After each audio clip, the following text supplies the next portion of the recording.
मेरा नाम सक्षम डोबरियल है। ये एनआरएक्स नॉलेज चैनल है जहाँ पर मैं हमेशा की तरह बातें करता हूँ ड्रग्स के बारे में। हमेशा आपको ड्रग के बारे में जानकारी देने वाला हूँ। आज मैं आपको कोई ड्रग के बारे में तो नहीं बताऊंगा, लेकिन एक ड्रग की क्लास के बारे में आपको ज़रूर जानकारी दूंगा, क्योंकि ड्रग के क्लास और ऐसी टर्मिनोलॉजीज जो मैं हमेशा अपनी वीडियोज़ में बोलता हूँ उसके बारे में भी थोड़ा जानना बहुत ज़रूरी है।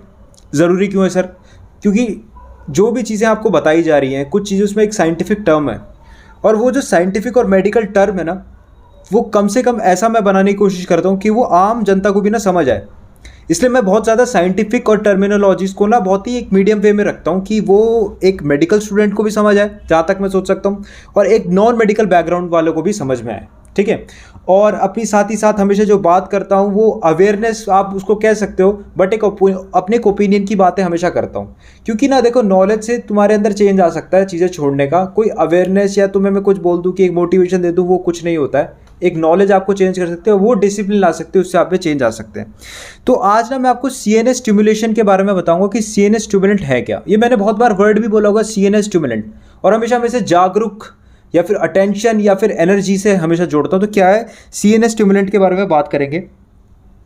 देखिए, स्टिमुलेंट एक ऐसी सब्सटेंस है, ठीक है, ऐसी एक सब्सटेंस है, एक मॉलिक्यूल्स कह सकते हैं, ठीक है, सीएनएस स्टिमुलेंट। ठीक है, बहुत बार मैंने बात करी है कि सीएनएस स्टिमुलेंट, बहुत एग्जांपल भी देता रहता हूँ, कोकेन, एम्फेटामिन, और भी बहुत ज़्यादा एग्जांपल मैंने दिए हैं। ठीक है, तो स्टिमुलेंट क्या है असलियत में? वो एक ऐसी सब्सटेंस है, एक ऐसी सब्सटेंस है जिससे इंसान की जो बिहेवियर एक्टिविटी है वो बहुत ज़्यादा इंक्रीज़ हो जाती है। मतलब उसकी जो बिहेवियर है, उसका जो व्यवहार है, उसमें ना बहुत ज़्यादा इंक्रीज़ आप देखोगे कि बहुत ज़्यादा ना उसके बाद जो व्यवहार है वो बहुत ज़्यादा बढ़ जाता है। ठीक है, व्यवहार बढ़ने का मतलब हम किस चीज़ से इसको देखें, किस चीज़ से इसका अर्थ समझें। इसका जो अर्थ है उसका मतलब ये है कि कहीं ना कहीं जो इंसान है उसका जो मूड है वो बहुत एलिवेट हो चुका है, उसका जो मूड है काफ़ी अपलिफ्ट, अच्छा हो चुका है, पहले से बहुत बेहतरीन हो चुका है। ठीक है, इस चीज़ में हम देख रहे हैं। तो जो सीएनएस स्टिमुलेंट है ये आपकी बिहेवियर एक्टिविटी में जाके काम कर रहे हैं। सीएनएस स्टिमुलेंट है तो नाम से पता चल रहा है कि आपके सेंट्रल नर्वस सिस्टम में ये एक्टिविटी कर रहे हैं, स्टिमुलेशन कर रहे हैं। ठीक है, उसको एक्टिव कर रहे हैं, उसको खोल दे रहे हैं, ठीक है, उसको बढ़िया कर दे रहे हैं, ये सब चीज़ें हैं। तो इसके अंदर कुछ कैरेक्टरिस्टिक्स देखी जाती है एक सीएनएस स्टिमुलेंट की, वो देखी जाती है कि एलिवेशन हुआ है मूड में, मूड काफ़ी अच्छा हो गया है। ठीक है, जो है मूड काफ़ी अच्छा हुआ है। मोटर एक्टिविटी इंसान की बहुत ज़्यादा बढ़ गई है, क्योंकि उसका जो बिहेवियर पैटर्न है उसमें अंदर जो एनर्जी आ रही है, जो अलर्टनेस आ रही है, वो उसके बिहेवियर पैटर्न में इंक्रीज़ होने के कारण आ रही है। उसके अंदर अलर्टनेस बहुत ज़्यादा बढ़ चुकी है। ठीक है, और उसमें यह देखा गया है कि कुछ चीज़ें उसमें इंक्रीज़ तो हो ही रही हैं, लेकिन कुछ चीज़ें उसमें डिक्रीज़ भी हो रही हैं। इंक्रीज़ क्या क्या हो रही है? सबसे पहले मैं आपको बात बता दूं कि उसका मूड अपलिफ्ट हो चुका है। ठीक है, वो बहुत ज़्यादा अवेयर है, साइकोमोटर एक्टिविटी उसकी बहुत ज़्यादा बढ़ चुकी है। ठीक है, उसके बाद क्या हो रहा है? अलर्टनेस उसकी बढ़ चुकी है। उसके बाद मूड अपलिफ्ट होने के साथ क्या है कि एक्स्ट्रा एनर्जी भी उसे फील हो रही है, लेकिन कुछ चीज़ें डिक्रीज़ हो रही हैं। और वो डिक्रीज़ होने वाली चीज़ें क्या हैं? वो डिक्रीज़ होने वाली चीज़ें ये हैं कि उसकी जो स्लीप साइकिल है, ठीक है, जो या उसकी हम कह सकते हैं लेथर्जिक है, बहुत ज़्यादा उसको ऐसा फील हो रहा है, थकान हो रही है, वो बिल्कुल ही कम हो चुकी है। अब इस सारी की सारी चीज़ें, जो ये सब चीज़ें हो रही है, हमारी ब्रेन और न्यूरल एक्टिविटी के अंदर कुछ बदलाव के कारण हुई हैं। ठीक है, एग्जाम्पल के तौर पे मैं आपको एक बात बता देता हूँ। जैसे आप चाय पी लेते हो या आप कॉफ़ी पी लेते हो, तो उनके अंदर कुछ रसायन होते हैं, वो आपकी बॉडी के अंदर जाते हैं और आपको बहुत ज़्यादा एक्टिव कर देते हैं, और आपकी पूरी जो थकान है वो एकदम गायब हो जाती है। वो क्या है? वो जो चीज़ जो प्रोसेस हो रहा है, जो उसके अंदर क्या है, जो आप पी रहे हो, वो क्या है? सीएनएस स्टिमुलेशन हो रहा है। और जो आप इन चीज़ के केमिकल्स जो होंगे, कुछ ना कुछ ऐसे रसायन तो होंगे ना उनके अंदर की, कॉफ़ी चाय के अंदर जो आपको ऐसा कर रहे हैं, वो क्या है? वो सीएनएस स्टिमुलेंट केमिकल हैं। ठीक है, ऐसे रहता है। अब ये सीएनएस स्टिमुलेंट जो होते हैं ये कैसे काम करते हैं, ये भी एक इनका मैं सोच रहा था कि क्या है। ठीक है, कैसे काम करते हैं। देखिए, सीएनएस स्टिमुलेंट सबसे पहले बात मैं बोलूं कि पोटेंशिएट करते हैं। मतलब कि मैं आपको एक सिंपली बात बोलूं, पोटेंशिएट इन द सेंस बता दूं कि कई इनिबिटरी और एक्साइटरी न्यूरॉन्स के बीच कुछ ऐसी फेरबदल हो गई है। एक बैलेंस होता है ना, 50 kg 50 kg, एक यहाँ पर इनिबिटरी लगा दिया, एक यहाँ पर एक्साइटरी लगा दिया, एक्साइटेटरी, तो उसके बीच क्या है? एक इसके ना इम्बैलेंस हो चुका है। ठीक है, और इस इम्बैलेंस से क्या है कि न्यूरॉन्स के अंदर ना फायर हो चुके हैं, तेज हो चुके हैं, बढ़ रहे हैं, और हाइपर एक्साइटेबिलिटी उसमें जनरेट होने लग गई है। इससे क्या हो रहा है कि बहुत सारे अलग अलग मैकेनिज्म पे भी रहते हैं, और अलग अलग क्लासिफिकेशन है सीएनएस स्टिमुलेंट की, जो मैं भी बताऊंगा। वो ये है कि पोटेंशिएट और इन्हांसमेंट कर देते हैं, मतलब पोटेंशियल्स को बढ़ा देते हैं, इन्हांस करते हैं, बढ़ा रहे हैं आपके न्यूरल ट्रांसमिशन को, सिग्नल पूरा। ठीक है, ऐसे काम कर रहा है। एग्जाम्पल जैसे एम्फेटामिन आती है, ठीक है, बहुत फेमस है, 1-फेनाइलप्रोप 2 अमीन मेरे ख्याल से इसे कहते हैं एम्फेटामिन। और एम्फेटामिन के अंदर बहुत सारे अलग अलग इसके फैमिली के अंदर ड्रग आते हैं। मैंने आपको बताया था एमडीएमए हो गया, मेफेड्रोन हो गया, बेंजोफ्यूरी हो गई, ठीक है, इथाइलोन ब्यूटालोन भी इसी के उसमें आते हैं, ठीक है। एक टाइम पे बहुत अच्छा ADHD नार्कोलेप्सी के लिए इस्तेमाल होता था, बट बहुत इसकी एडिक्टिवनेस के कारण इसमें दिक्कत आ जाती है। और CNS स्टिमुलेंट का सबसे बड़ा रोल सबसे पहले क्या है कि साइकिक डिपेंडेंस, साइकोलॉजिकल डिपेंडेंस, क्योंकि साइकोलॉजिकल डिपेंडेंस हर ड्रग में वैसे होता है, लेकिन साइकोलॉजिकल डिपेंडेंस पहले कराना है, देन फिजिकल डिपेंडेंस आपकी बॉडी पे काम करना है, ठीक है। दूसरी बात क्या है, दूसरा मैकेनिज्म क्या होगा कि डिप्रेशन कर दो या एंटागोनिस्ट बन जाओ, खलनायक बन जाओ, या फिर उसका दुश्मन बन जाओ रिसेप्टर के, जो तुम्हारे इनिबिटरी ट्रांसमिशन कर रहे हैं, इनिबिटरी ट्रांसमिशन कर रहे हैं, ठीक है। बहुत फेमस एग्जांपल स्ट्राइकनिन, पाइक्रोटॉक्सिन। स्ट्राइकनिन मैंने आपको बताया था नक्स वोमिका के अंदर होता है, कैसे केमिकल, ये लैब्स में इस्तेमाल होता है, रैट्स पे इनको स्टडी करा जाता है कि रैट्स के ह्यूमन पे हमारा लगभग सेम होता है, तो उसके अंदर स्टडी करा जाता है कि कैसे जो सेडेटिव हिप्नोटिक स्लीपिंग पिल्स है वो हमारी बॉडी में काम करे, तो पहले उनको मिर्गी करानी पड़ती है चूहों को, और वो यही केमिकल दे के कराते हैं। अब तो मेरे ख्याल से ये इसका जो इस्तेमाल होता है वो इस्तेमाल ये हो रहा है कि चूहों में इस्तेमाल होता है मारने के लिए, ठीक है, ऐसे रहता है। और एक और चीज़ है कि प्री साइनेप्टिक कंट्रोल में न्यूरो ट्रांसमिशन पे काम करा जाए, प्री साइनेप्टिक जो हमारी नर्व रहती है उस पर काम करा जाए, ठीक है। पाइक्रोटॉक्सिन का एग्जाम्पल है, ठीक है, वो भी सेम ही ऐसे काम करते हैं ये सब, ठीक है। अब CNS स्टिमुलेंट्स की कुछ क्लासिफिकेशन होती है, कुछ चीज़ों में इनको ना बांट रखा है अलग अलग CNS स्टिमुलेंट को, ठीक है। CNS स्टिमुलेंट को कुछ उनकी चीज़ों पे बांट रखा है। जो क्लासिफिकेशन है वो फार्माकोलॉजिकली अगर देखा जाए तो उनकी बॉडी पर रिसेप्टर से भी रिलेटेड है और उनके रासायनिक ढांचों से भी रिलेटेड है, ठीक है।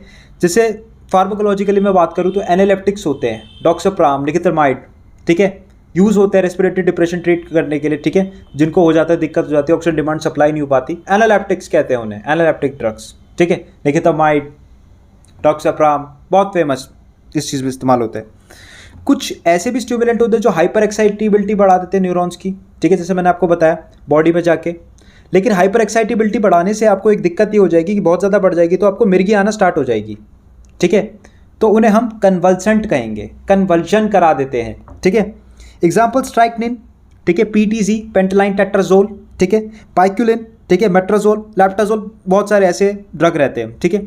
ये कन्वल्सेंट होते हैं और ये CNS स्टिमुलेंट की क्लास में आते हैं, ठीक है। तीसरे इसमें आते हैं क्लासिफिकेशन के अंदर, वो आते हैं मिथाइल जैंथीन। मिथाइल जैंथीन एक जैंथीन डेरिवेटिव होता है, एक रासायनिक ढांचा है, क्योंकि रासायनिक ढांचों के बेस पे क्लासिफाइड है, ठीक है। रासायनिक ढांचों के बेस पे जो है वो होता है जैंथीन डेरिवेटिव।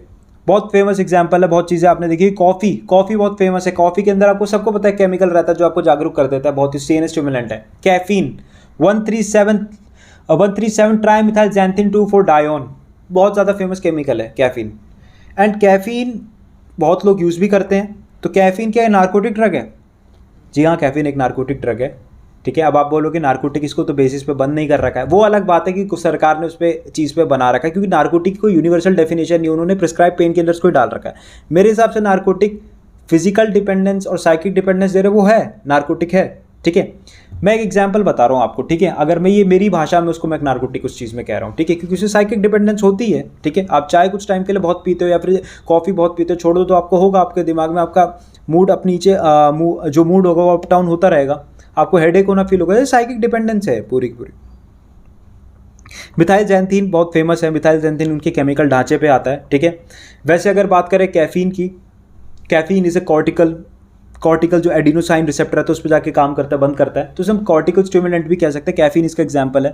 थियोफाइलिन एग्जांपल है, चाय के अंदर बहुत पाया जाता है। थियोब्रोमिन रहता है ऐसे। तो ये जैंथीन डेरिवेटिव्स आते हैं, मिथाइल जैंथीन डेरिवेटिव्स हैं, इन्हें हम स्टिमुलेंट की क्लास के अंदर डालते हैं। मैंने आपको थर्ड पॉइंट बताया, ठीक है। आपको आई होप इतनी बात समझ आई होगी। एक होते हैं सेंट्रल सिंपैथोमाइमेटिक एजेंट, जो आपके सेंट्रल नर्वस सिस्टम में जाके आपके सिंपैथेटिक सिस्टम को एक्टिवेट करते हैं। साइकोमोटर स्टिमुलेंट्स भी कह सकता हूँ मैं एक तरह से। एग्जाम्पल एम्फेटामिन, एग्जाम्पल कोकेन, ठीक है। साइकोमोटर एक्टिविटी को चेंज कर देता है, हाइपर एक्साइटेबिलिटी बढ़ा देता है, न्यूरॉन्स को फायरली एकदम नर्व सिग्नल में दोनों धाएं धाएं धाएं ऐसे करके न्यूरॉन्स जा रहे होते हैं, ठीक है, जैसे कोई मशीन गन चल रही हो, ठीक है। ओके, फोर्थ पॉइंट पे आते हैं साइकेडेलिक्स। साइकेडेलिक्स क्या होता है, मैंने आपको कितनी बार बताया, जो आपकी क्या बोलते हैं, इनहेंस कर देते हैं अपने आसपास के। और क्या चीज़ें होते हैं, हेल्यूसिनेशन बहुत ज़्यादा दे देते हैं, ये भी देते हैं, ऐसी बात नहीं है। लेकिन साइकेडेलिक्स के आपके मनोविचार या फिर जो आपके अंदर की चीज़ें हैं उस चीज़ को बहुत ही इनहेंस पावर में दिखाते हैं। जो भी आपके अंदर की चीज़ें दिख रही है एग्जैचुरेटेड फॉर्म में दिखाते हैं, ठीक है, तो हम उन्हें कहते हैं साइकेडेलिक, ठीक है। आपकी जो साइकिक जो है उस चीज़ पे जो आपकी वो है मेंटल जो है उस चीज़ को बहुत ही ब्रॉड उस चीज़ में दिखाते हैं। अब वो भी एक हेलुसिनेशन में गुड ट्रिप में दिखाएं या बैड ट्रिप में दिखाएं, ये अलग अलग चीज़ें रहती हैं, ये और इंसान टू इंसान पे अलग अलग चीज़ें रहती हैं। साइकेडेलिक्स भी आते हैं। साइकेडेलिक्स को ऐसे अलग क्लास में थोड़ा रखना चाहिए, बट साइकेडेलिक्स क्या रहते हैं, फर्स्ट जो उनके लो डोजेस पे रहता है सीएनएस स्टिमुलेंट काम करते हैं, देन उसके बाद आपके डिप्रेशन बन के हेलुसिनेशन की प्रोवाइड करते हैं। ठीक है, ऐसे इनकी एक रेंज रहती है। ठीक है, तो हम ऐसे बात करेंगे। ठीक है, साइकेडेलिक्स की बहुत अलग क्लास है। साइकेडेलिक्स बहुत अलग चीज़ में डिराइव्ड है। Lysergic acids are different psychedelic. Bufotenine, bufonine जैसे रहते हैं आपके केमिकल्स जो टॉड के कोलोराडो टॉड के अंदर पाया जाता है, जो डीएमटी। डायमिथाइल ट्रिप्टामिन्स अलग है। इंडोल अल्काइमाइंस जो होते हैं वो अलग साइकेडेलिक्स होते हैं। तो साइकेडेलिक्स एक ब्रॉड रेंज है, मैं उसके बारे में अलग से वीडियो बना दूंगा। ठीक है, ऐसे रहता है।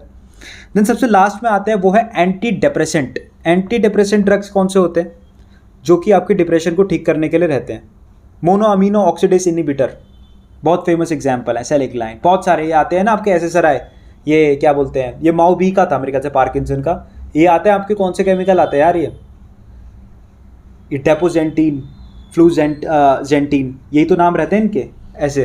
तो ये बहुत ऐसे केमिकल्स रहते हैं, ये भी आपके सीएनएस स्टिमुलेंट ऐसे टाइप में काम करते हैं। ठीक है, और ऐसे रहता है पूरा। तो क्या हमने क्लास पढ़ी, हमने पढ़ी कि analeptics, convulsant, methylxanthine derivative, central sympathomimetic agent, psychedelics and आपके लास्ट में एंटी डिप्रेसेंट। ये पूरी क्लास है उस आपकी किसकी, सीएनएस स्टिमुलेंट को ब्रॉडली क्लासिफाइड कर रखा है। ठीक है, इसमें से कुछ ड्रग्स के बारे में मैंने आपको बताया भी, कुछ पे मैंने डायरेक्ट वीडियो भी बनाई है, और कभी कभी मैं बीच में इन चीज़ों के बारे में बताता हूँ, बट आपको होप करके बताता हूँ कि इनका स्ट्रक्चर क्या है। ठीक है, तो ये थोड़ा सीएनएस स्टिमुलेंट के बारे में एक चीज़ थी। ठीक है, क्या रहते हैं। अगली वीडियो में जैसा इंट्रोडक्शन की क्या रहता है, ऐसे टर्मिनोलॉजी क्या रहती है, मैंने आपको थोड़ा क्लासिफाइड किया। अगली वीडियो में हम थोड़ा साइकेडेलिक ड्रग्स के बारे में बात करेंगे, उनको थोड़ा ब्रॉडली क्लासिफाइड करेंगे। ठीक है, तब तक मेरा नाम सक्षप डोबरियाल है, ये एनआरएक्स नॉलेज चैनल है। Thank you.